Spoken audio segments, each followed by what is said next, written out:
This morning, I rise to provide an update to this Honorable House and the people of Bermuda regarding the 2025 Cost of Living Summit, which was held on June 25th at Hamilton Princess.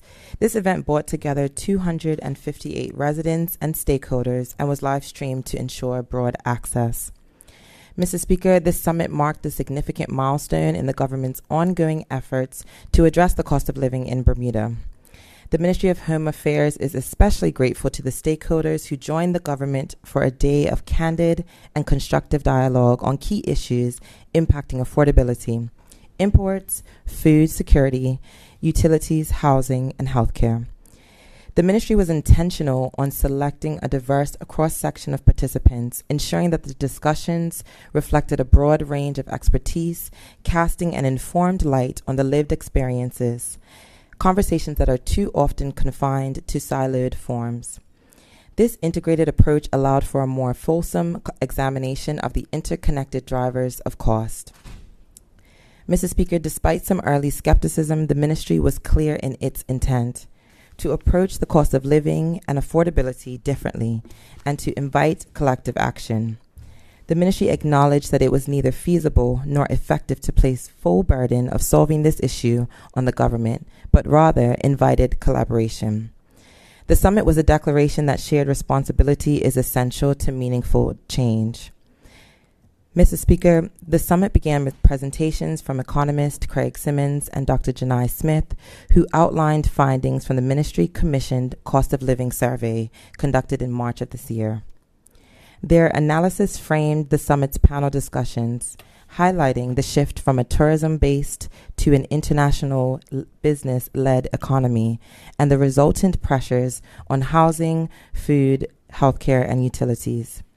These insights grounded the dialogue in data and gave voice to the lived realities of residents and businesses in Bermuda. Mr. Speaker, the industry panel discussion moderated by Mrs. Jessica Mello focused on Bermuda's supply chain challenges. This discussion confirmed the island's heavy reliance on imports, but challenged the need to explore trade diversification and expanded partnerships with Latin America and/or the Caribbean. These insights included the cost impact of empty return freight and untapped potential of digitization to lower logistics costs. Following this, Mrs. Liana Nanang Omadule led a panel featuring restaurant operators and food retailers and wholesalers, which explored the drivers of food pricing, including duties, shipping, and operational overheads. The panel advocated for consumer education, regulatory reform, agricultural policy review, and the value of white label and non-branded good as cost-saving alternatives.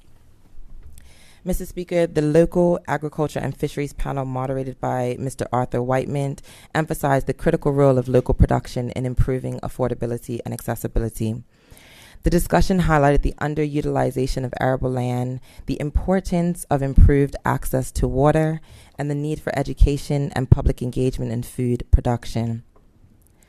Panelists also recommended revisiting legislative restrictions to enable responsible import expansion while ensuring protection from invasive species. Mr. Speaker, a panel led by Mr. Ryan Parenchief addressed Bermuda's utility sector.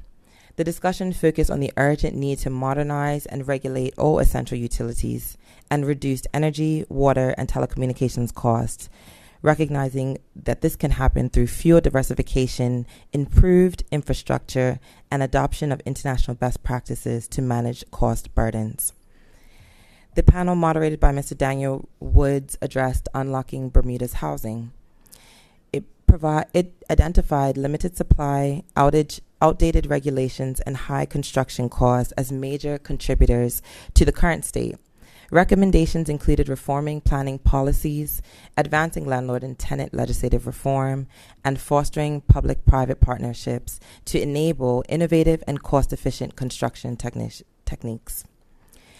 Mr. Speaker, in addition to the panel sessions, the summit featured two presentations from my colleagues, the Honorable Kim Wilson, Minister of Health, and the Honorable Zane De Silva, Minister of Housing and Municipalities.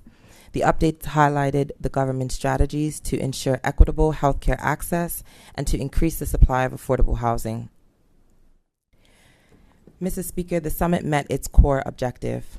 to educate, inform, invite feedback, and demonstrate the power and potential of collective problem solving against the backdrop of real data provided by the survey, which validated and contextualized the lived experiences of the public to inform policy refinement, legislative reform, and near-term action. Mr. Speaker, the Ministry is now in the process of collating the summit's feedback and combining it with the survey data. A report will be tabled in this Honorable House as promised and published for the public to capture both. Further, Mr. Speaker, it's important to note that the Ministry has already begun advancing relief and has conducted legislative and policy review of key import-related laws, revision of landlord and tenant legislation, with consultation expected to begin in July of this year. We've also conducted successful industry stakeholder engagement to confirm short, near-term solutions. The Ministry is particularly grateful that industry partners in retail, wholesale, and utility sectors have already committed to doing things to improve affordability. These commitments will be published on the costofliving.gov.bn website in the coming weeks. The Ministry also wishes to thank the Cost of Living Commission for its continued support, noting that later today the Commission will convene to review the summit's outcomes and contribute to the public communications of the Ministry's affordability strategy, including its implementation roadmap and regulatory reform timeline. This final report will include both the data, summit costs, and the solutions that will be advanced towards affordability. Mr. Speaker, the summit received an overwhelming volume of positive feedback from both the public and stakeholders alike. As the Ministry continues to lead the government's cost of living agenda, this feedback affirms the strategic direction taken and reinforces the necessity of engaging across political lines, sectors, and communities constructively. Mr. Speaker, the summit concluded with a call to action. Attendees were invited to sign a commitment wall, symbolizing their role in creating a more affordable Bermuda, and to complete feedback surveys on the public policy proposals discussed. These surveys will remain live on the summit's website until July 4th, and all residents are encouraged to participate. Mr. Speaker, the true success of the summit lies not only in the policies it inspired, but in the collective spirit it ignited.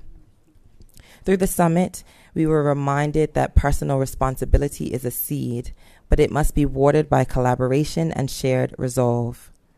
Further, we were reminded that the road to a more affordable Bermuda is not paved by government alone, but rather walked together by every household, business, and representative. Mr. Speaker, the Ministry of Home Affairs has demonstrated that it is committed to action over rhetoric, and I thank the members of the Ministry's team, industry leaders that volunteered their time to provide direction, and the government's communications team. This cost of living summit confirmed that when government, industry, and the community unite, not just in words, but in work, real progress is not only possible, but it is inevitable. The 2025 Cost of Living Summit will be remembered as a moment in our history that Bermuda did not just talk about relief, but we built it together. Thank you, Mr. Speaker.